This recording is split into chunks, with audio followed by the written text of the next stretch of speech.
por favor la diapositiva.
Entonces, la anestesia por infiltración es el tipo de anestesia que nosotros vamos a utilizar para bloquear los nervios dentarios de toda la región o de toda la arcada maxilar.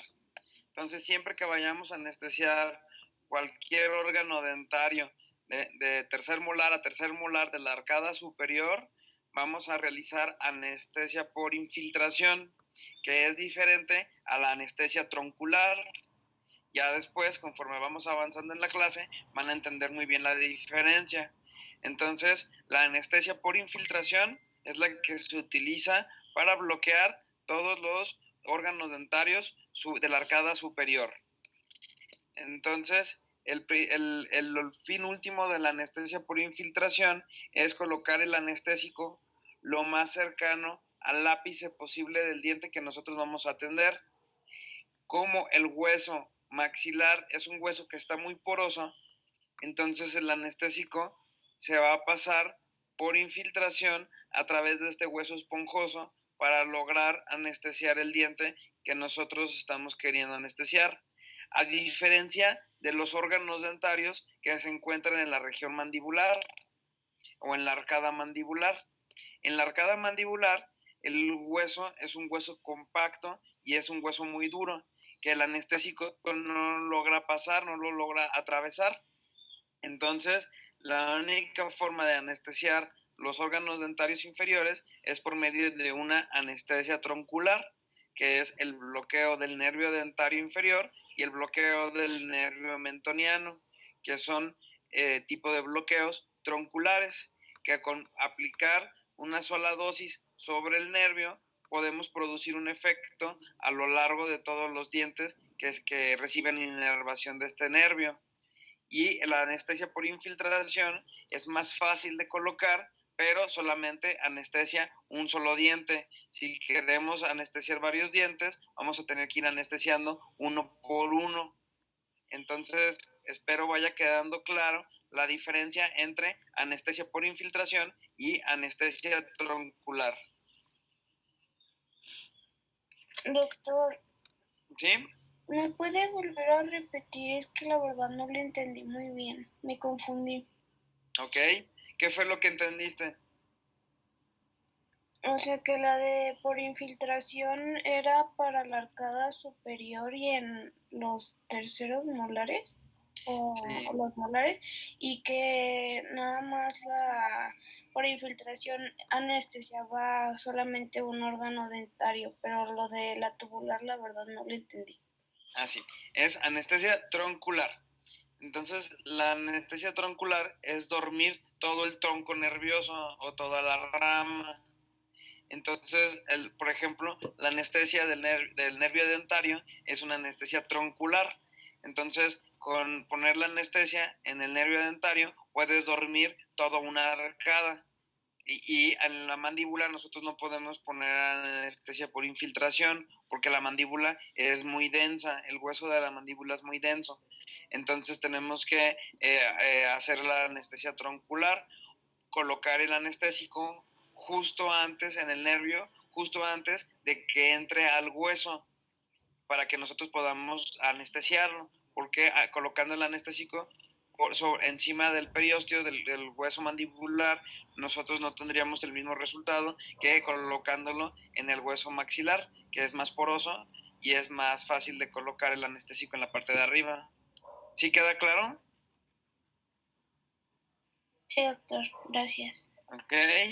Entonces, el principio de la anestesia por infiltración es colocar el anestésico, la solución anestésica, lo más cerca al ápice posible. Cuando estábamos estudiando la forma de la aguja, veíamos que tenía un bisel y yo les comentaba que el bisel de la aguja siempre tiene que apuntar hacia la zona que nosotros queremos anestesiar. Entonces siempre vamos a buscar llegar con nuestra aguja a anestesiar el ápice del diente que vamos a tratar. Entonces, esa va a ser la anestesia por infiltración. En el hueso maxilar o en el hueso de la arcada superior, vamos a utilizar siempre aguja corta. Arriba no se utiliza aguja larga, solamente aguja corta. Y en la mandíbula, cuando nosotros vamos a anestesiar el nervio dentario, sí tenemos que anestesiar con aguja larga, porque está más profundo de la ubicación del nervio.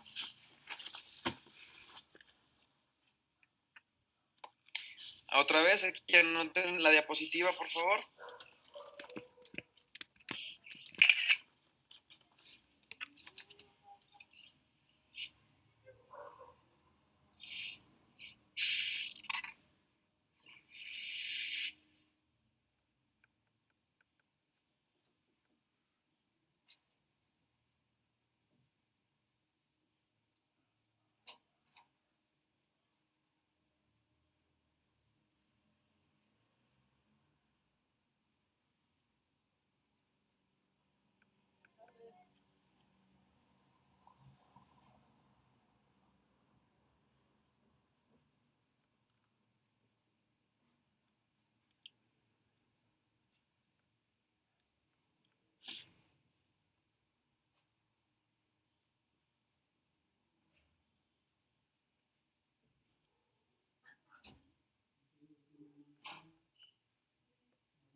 Entonces, las infecciones por infiltración que nosotros vamos a encontrar más importantes son la anestesia por infiltración submucosa o supraperióstica, que esta es la que vamos a utilizar con mayor frecuencia, que es la que molesta menos.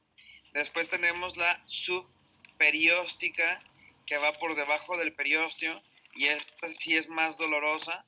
La anestesia intraligamentaria, la anestesia intraósea, o conocida también como intraseptal, y la anestesia por infiltración, que es la papilar.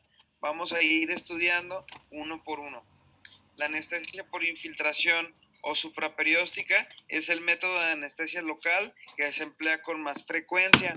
Entonces, si ustedes van a hacer un tratamiento simple donde van a quitar una pequeña caries, ustedes no, en la región de los órganos dentarios maxilares, ustedes no van a ocupar otro tipo de anestesia que no sea la anestesia por infiltración supraperióstica. Esa es la que ustedes van a estar utilizando normalmente. Ahora que ya empiezan a haber pacientes en la región del maxilar, pues va a ser muy sencillo para ustedes lograr la anestesia con este tipo de bloqueo. También las otras tipos de anestesia nosotros las vamos a utilizar principalmente para cirugía. que necesitamos un bloqueo todavía más profundo. Entonces, cuando vamos a quitar una caries, pues el tratamiento es más simple porque nosotros generalmente trabajamos en el esmalte y sabemos muy bien que el esmalte no tiene nervios, entonces por lo tanto no duele. Conforme vamos trabajando cada vez más profundo, entonces aumenta la sensibilidad y cada vez mientras más profundo sea que estamos trabajando, pues vamos a ocupar cada vez una anestesia más profunda.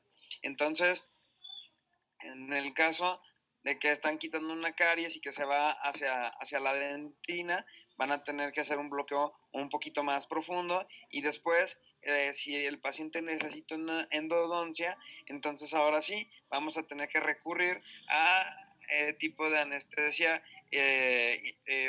superióstica o intraligamentaria.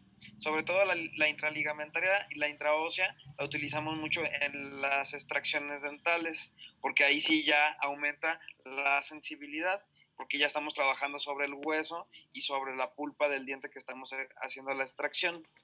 Entonces, vamos a ver esta otra diapositiva, por favor anoten.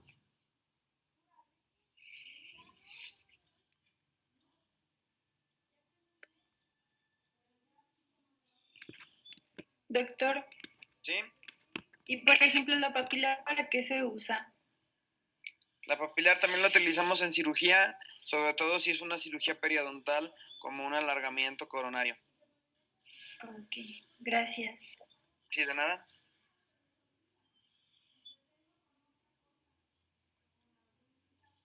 Doctor, ¿y la que Sí. usan en la endodoncia, donde uno ha visto que inyectan como directamente en el nervio, cuál es? Ajá, esa es la intrapulpar, pero esa no está dentro del rango de las que son anestesia por infiltración. Esa es una anestesia intrapulpar.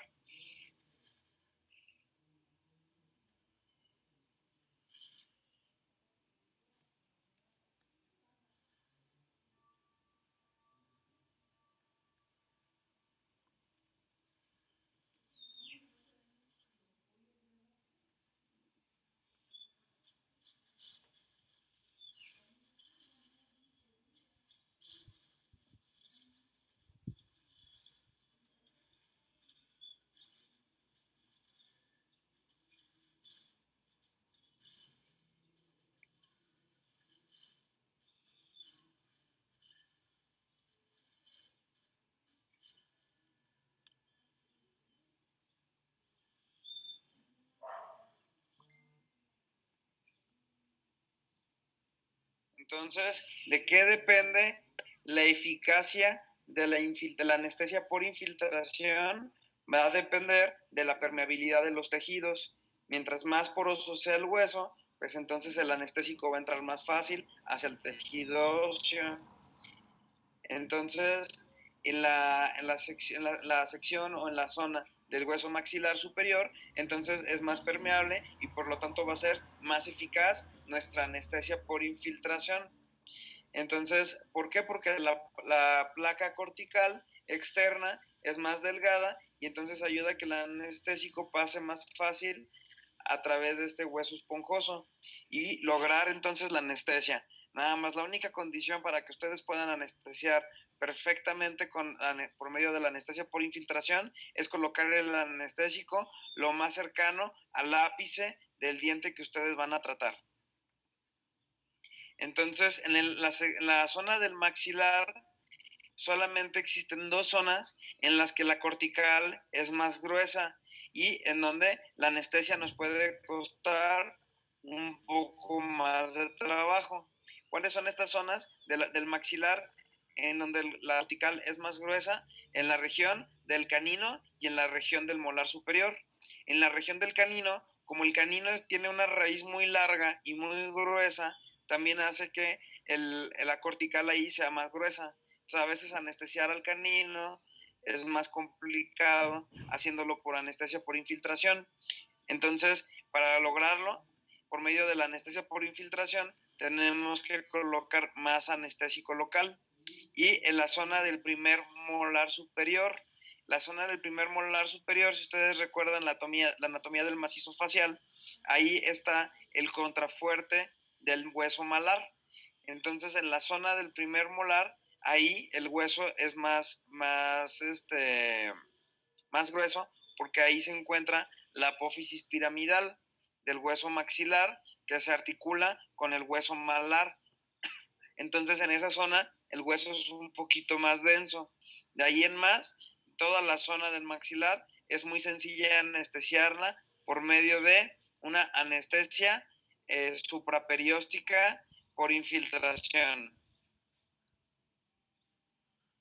¿Hasta aquí tienen alguna duda?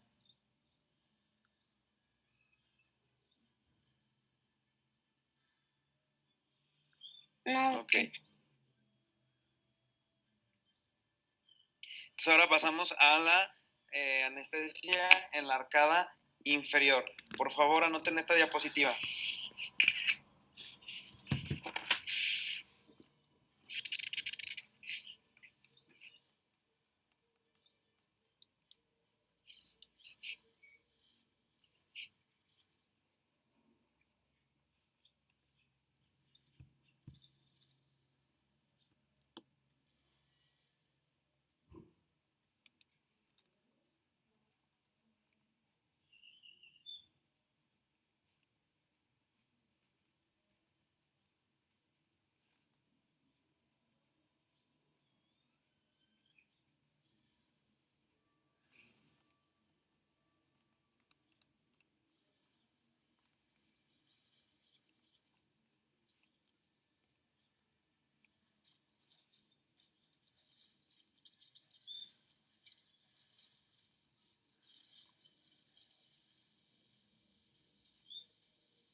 ¿Ya están terminando de anotar la diapositiva?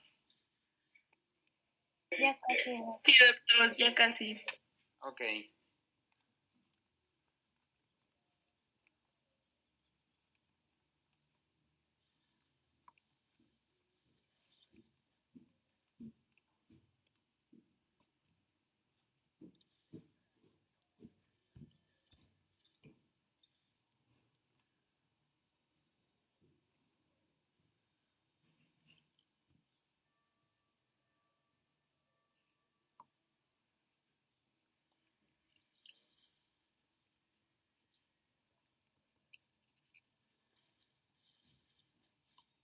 Ok, entonces, como hemos venido comentando, en la mandíbula es completamente diferente, ya que dijimos que en la mandíbula la cortical está dura, es más densa en todo el sector. Si acaso, en algunos lugares en donde es un poco más permeable la mandíbula, es en la región de los incisivos centrales. Incisivos centrales, incisivos laterales, inferiores. Es la zona donde a lo mejor puede ser más permeable, que a lo mejor si vamos a hacer un procedimiento simple, pudiéramos lograr anestesiar por medio de anestesia por infiltración. A diferencia de ya después de los caninos, premolares y molares, nosotros no podríamos anestesiar por infiltración porque el hueso es muy denso. Entonces tenemos que hacer a fuerza una anestesia troncular, o sea, bloquear el nervio dentario en el sitio donde todavía no entra a la rama de la mandíbula. Entonces, es más denso el hueso de la mandíbula en comparación con el hueso maxilar, y sobre todo en la cara bucal, desde los caninos hacia atrás, ahí va a ser muy complicado anestesiar por medio de anestesia por infiltración. Tendríamos que hacer entonces anestesia troncular.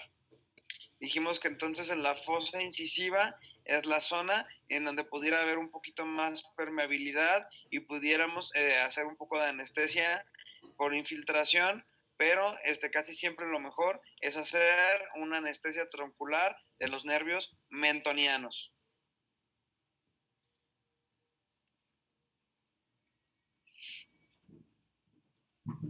Chiqui Bárbara. Entonces, las técnicas de inyección deben encaminarse a que nosotros logremos anestesiar sin dolor y de una forma muy eficaz. Entonces yo les digo que esta es de las clases más importantes que ustedes tienen a lo largo de toda su carrera, porque pues es una actividad que ustedes van a desarrollar todos los días en su carrera profesional. Si ustedes no logran este objetivo que dice aquí en esta diapositiva de anestesiar sin dolor y eficaz, su carrera se va a convertir en una carrera muy, muy estresante, donde siempre van a estar peleándose con los pacientes, porque el paciente les va a decir que les duele, ustedes les van a decir al paciente que ya le pusieron anestesia, que ya no le debería de doler, pero el paciente va a decir que todavía le sigue doliendo, y ustedes no van a poder trabajar a gusto, no van a poder hacer su tratamiento de la mejor forma, porque el paciente se empieza a desesperar, porque el paciente ya se quiere ir de la cita porque le está doliendo el tratamiento. Entonces eso en los tratamientos de odontología general, pero ahora si no saben anestesiar bien y no logran estos objetivos y están haciendo una cirugía, entonces se puede complicar más porque además puede haber sangrado. Entonces imagínense que al paciente le está doliendo mucho el tratamiento que ustedes están haciendo, ustedes no pueden maniobrar bien porque el paciente se está moviendo y además el paciente tiene sangrado, pues entonces se va a convertir en una situación muy estresante.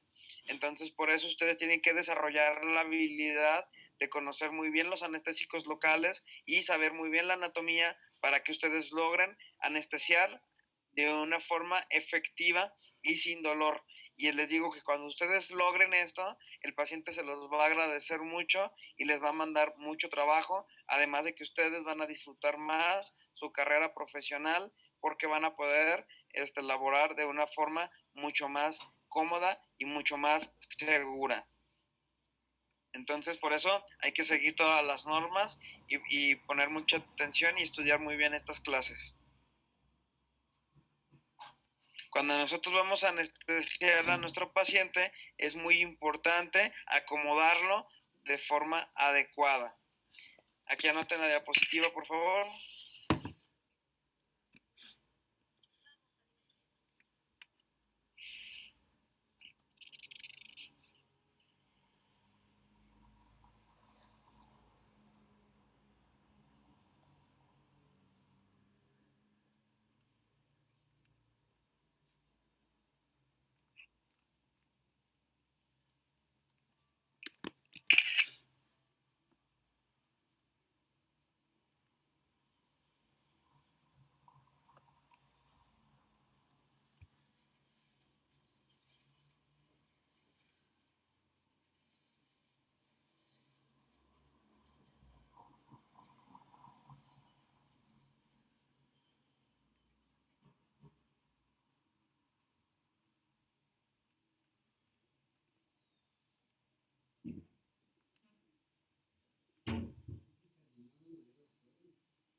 Entonces, muy importante que tengan unidades que sean unidades buenas, Aquí el problema, aquí la diapositiva pues se escucha muy fácil y aparte se escucha muy obvio que ustedes tienen que acomodar a su paciente en una posición adecuada para que puedan trabajar ustedes cómodamente y puedan anestesiar súper bien a su paciente.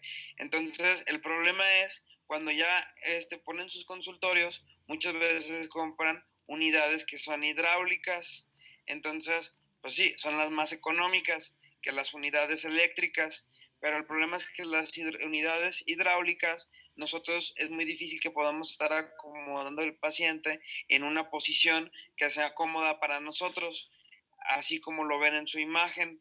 Muchas veces las unidades hidráulicas a veces no permiten tanta variabilidad en el acomodo del paciente y entonces eso complica mucho que ustedes lo puedan acomodar. Entonces ustedes terminan adaptándose más bien a la posibilidad de la unidad en lugar de que la unidad se acomode a como ustedes puedan trabajar cómodamente.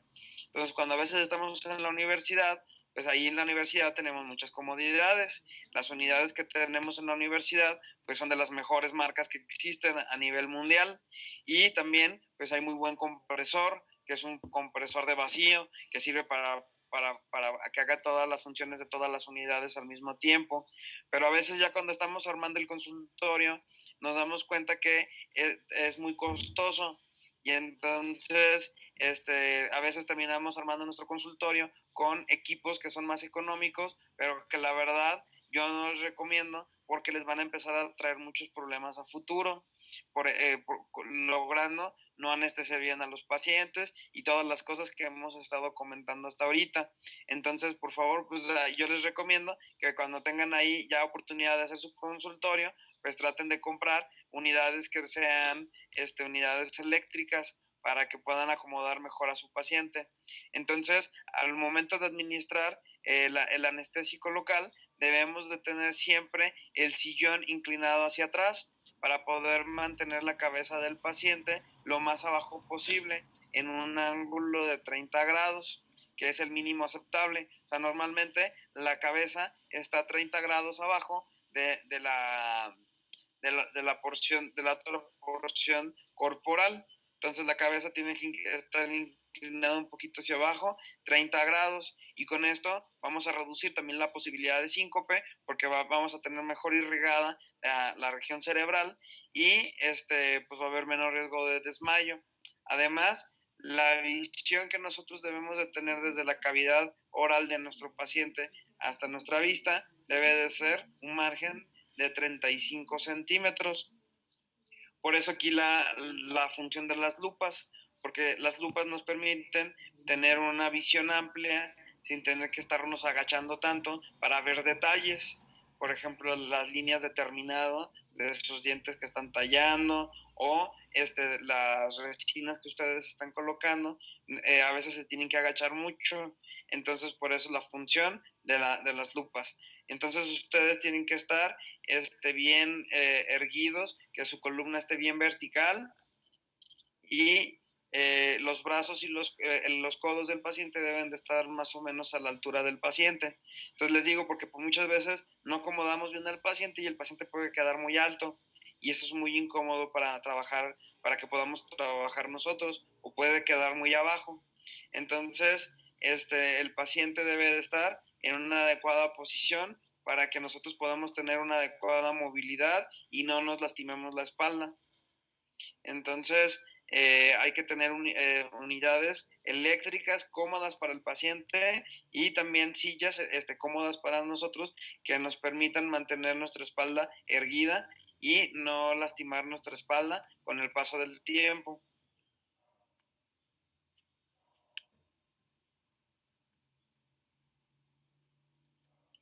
Entonces vamos aquí a esta diapositiva, también por favor anótenla.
Entonces, lo que hemos comentado, que calentar la solución anestésica nos va a ayudar a que al paciente le duela menos cuando coloquemos el anestésico.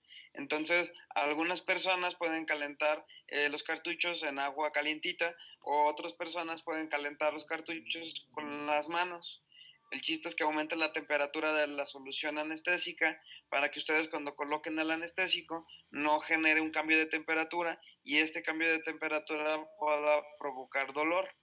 Entonces, es muy importante también que el émbolo de la jeringa pues funcione de forma adecuada para que ustedes puedan colocar el anestésico sin ejercer demasiada presión y con eso evitar colocar el anestésico de forma precipitada y causar dolor. Entonces, el diafragma del cartucho, el que penetra la aguja, se tiene que desinfectar con alcohol, que es el que estamos viendo aquí, que es en donde penetra.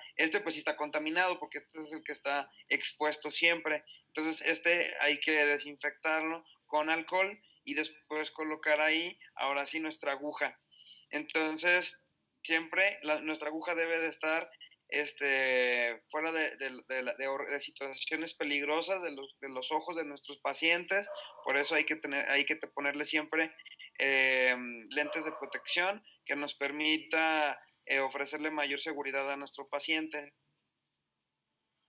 Y cuando vamos a anestesiar a los niños, pues hay que anestesiar con mucho cuidado, porque no hay que enseñarles a los niños las agujas porque luego se asustan mucho, o aún en pacientes adultos hay que también ocultarles la aguja para que no se asusten y se empiecen a mover. Y bueno, vamos a dejar hasta aquí la clase del día de hoy. No sé si alguien tenga alguna pregunta, algún comentario.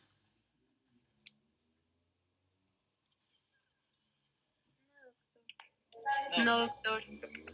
Bueno, entonces nos vemos el día de mañana. Que tengan muy buen día. Gracias.